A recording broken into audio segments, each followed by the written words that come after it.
Morning, ladies and gentlemen. We're going to talk really quickly because we only have a few days of school left here, a little bit more about light. And this is one of our many topics from modern physics. But what's cool about this idea is that human beings have been really interested in light for probably our whole existence. And there's been a lot of different theories about what causes light, how light works, and things like that. And we could go through a big history of it, but basically we can narrow it down after thousands of years of discussion to two ideas. So the question we have is light a wave, which is what we've been working on, or is light a particle? And we're going to, today, we'll hopefully convince you of light being a wave. So we're going to talk about this thing called Young's double slit diffraction.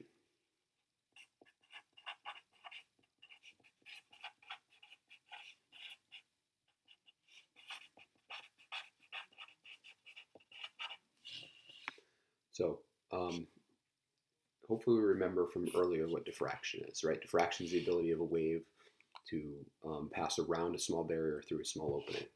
So if we think about a wave, so we'll draw some nice straight wave fronts. Remember, those are the fronts, those are showing the peaks of the waves. That's our ray. So we've got these waves traveling in this direction.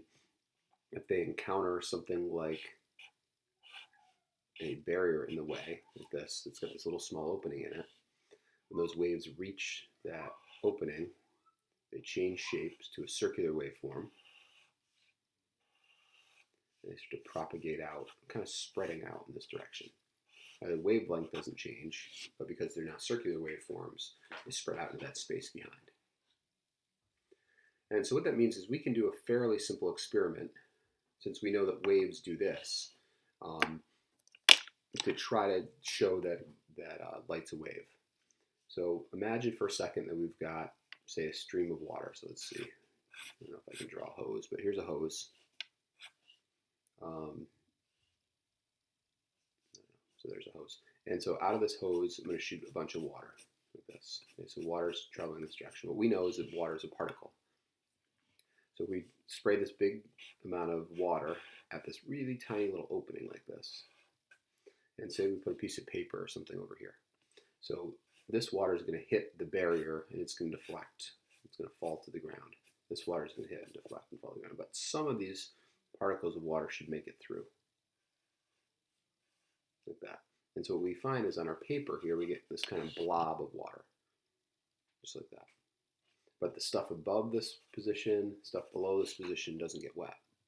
And so that's what a particle would do. Now, it's possible that some of these waters will kind of deflect off the edge and spread a little bit out. So maybe the size of the opening is this big, but the size of the water spot on the wall is a little bit bigger. It's possible. But the key is that things near the top and near the bottom don't get wet. Now that's not true if we think about this idea of light here. So if we've got light being a wave passing through a small opening like this, if we had a screen here, we don't just get light in that region. We get light spreading out into that space. So our screen would have light all over the place in here. Well, that seems to, for some people right off the bat, conclusively tell us that light must be a wave. But what we can do is we can go a little bit further. So another very wave-like behavior is this idea of interference. So remember how interference worked? We had a wave that had a peak up like that, traveling to the right. We had another wave that had a peak up, traveling to the left. When those two waves met, we ended up with this really big peak like that. And then afterwards, the waves kept on going like it never happened. That was the idea of interference. We, of course, had, this was called constructive interference, right? And we had destructive interference where we had a peak traveling to the right. We had a trough traveling to the left. When they met, we had cancellation. And then afterwards, they kept on going like it never happened. All right, so again, this was our destructive interference.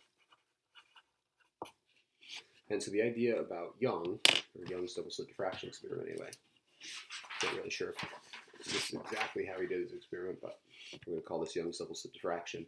What Young did is Young tried to take those two ideas, interference and diffraction, put them together to hopefully verify that that light was a wave. And so here's what Young's double slit diffraction would look like. So what we would do is we would take a source of light and shine the light in this direction, right? Now this works best when you use monochromatic light. So remember, when we think about white light is all the different colors. And so we're talking about just one particular frequency light. So, you know, maybe we pick red light at a certain frequency and we shine that in this direction. And what we do is we place a barrier in the way. But instead of having just one small opening, what we're going to do is we're going to put in two openings in our barrier, like that. Then we're going to put a screen over here. So now let's look at what would happen if we think about light being a particle, right? So if light's a particle, what would we see on the screen? If light's a wave, what would we see on the screen?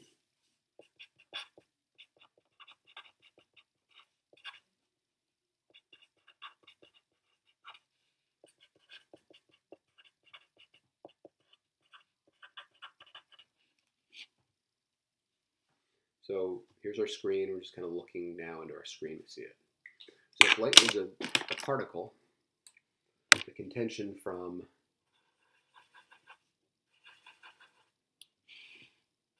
Young would be that's what we'd see in our screen. We'd see two spots of light. So light that made it through this hole would appear here. Light that made it through this hole would appear here. And then the rest of the light would be reflected or absorbed by the material itself of the barrier. If the light was a wave, what Young said is we should get a pattern that kind of looks like this. Now, that's confusing. But why would we get a pattern that looks like this? We only got two little spots here. Why would we have these like regions of bright and regions of dark? And later he changed his kind of mind and thought maybe it looks more like this.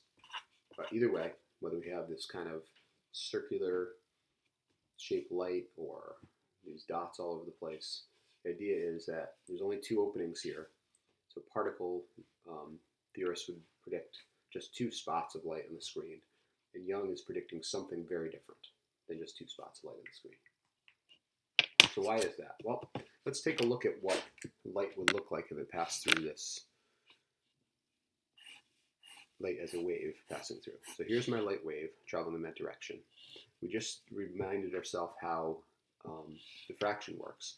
So a small opening results in a circular waveform. So let's say this wave reaches this small opening and it starts to create circular waves. So these circular waves are going to spread out into space. I'm not doing a very good job of it, but those are supposed to be the same wavelength the whole way. They got a little bit bigger. And this circular waveform here, or this opening also creates a circular waveform. I'm just going to try to put it in a different color so we can maybe see the two differences.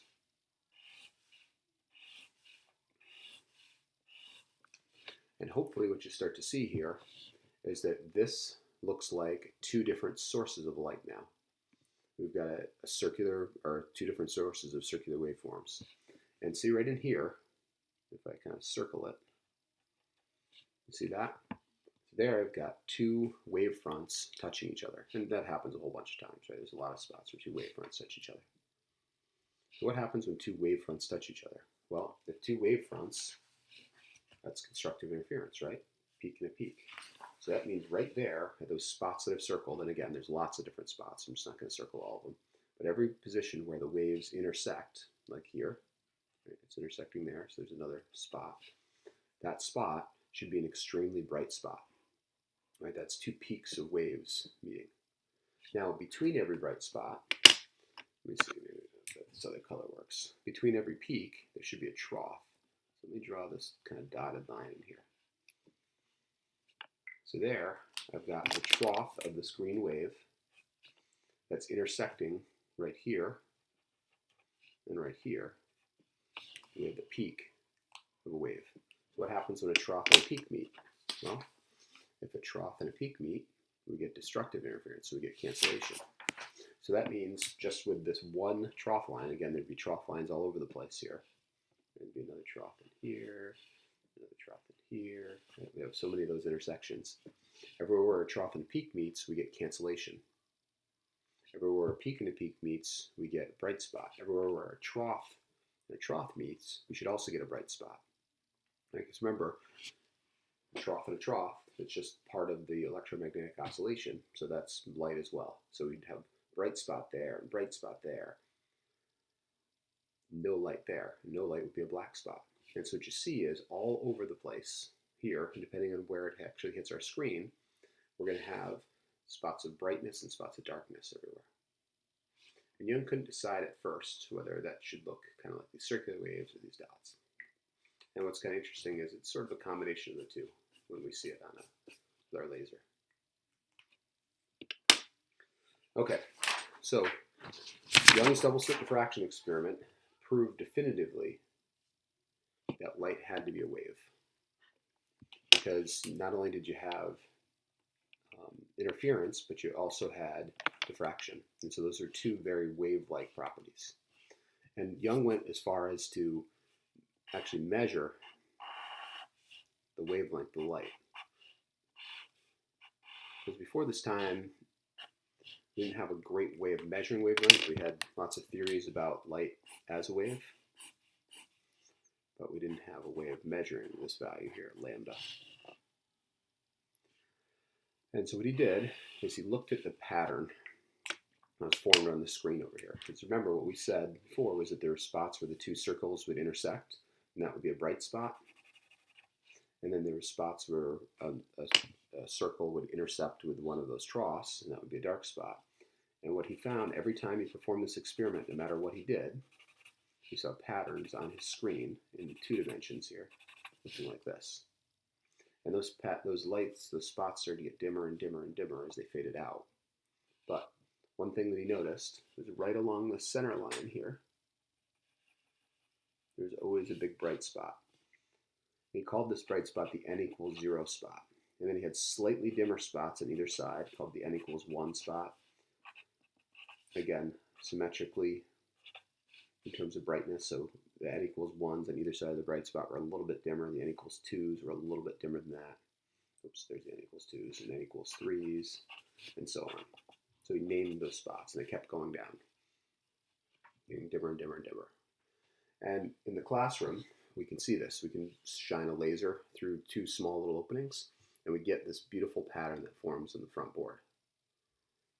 And again, super bright in the middle and fading out. And when I make the classroom darker and darker and darker, when I tape off the windows and make it super, super dark, you can see these dots extending for as long as we can see, just getting super, super dim. So you name those the n=0, n=1, and so on. This distance from here to here, we measured this as L. So we're going to call that the distance from our diffraction, we call this a diffraction grating, so from our diffraction grating to our screen.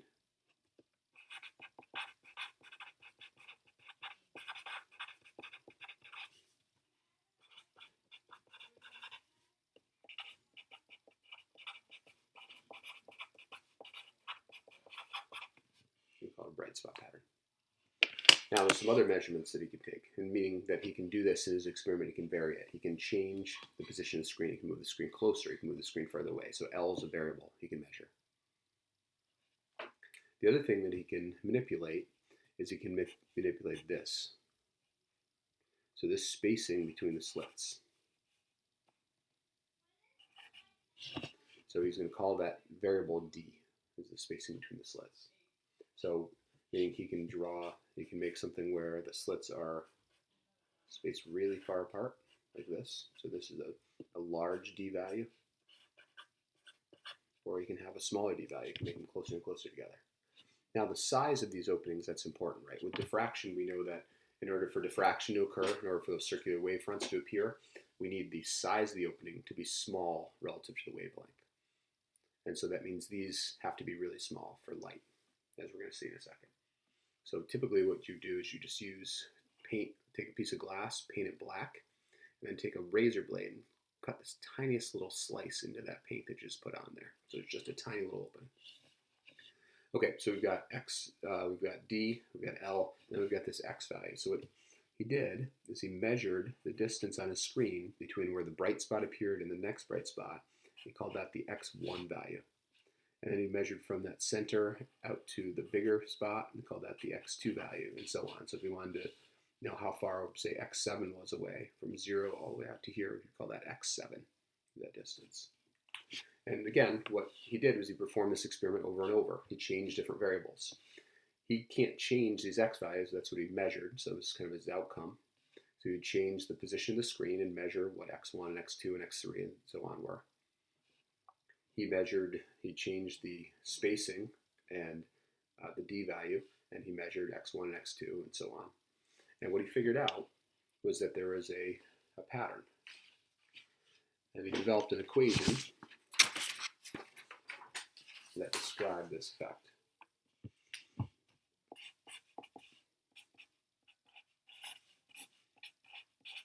And this is our Young's double slit diffraction equation. This is the wavelength of the light.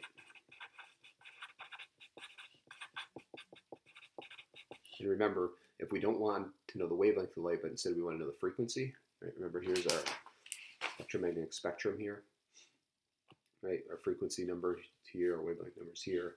We have our visible light in terms of frequencies. So if we want to convert that, it's easy. We can use C equals F lambda to convert that to frequency. So frequency is equal to C divided by lambda.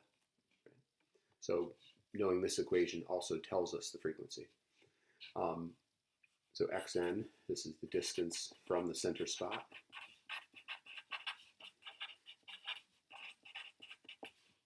to the nth spot. So meaning if we want to know how far the first spot is away, we make this the spot number. And L is the distance between the screen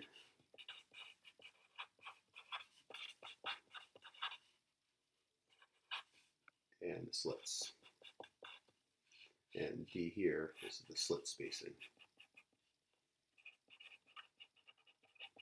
Okay, and so what we've done is not only did Young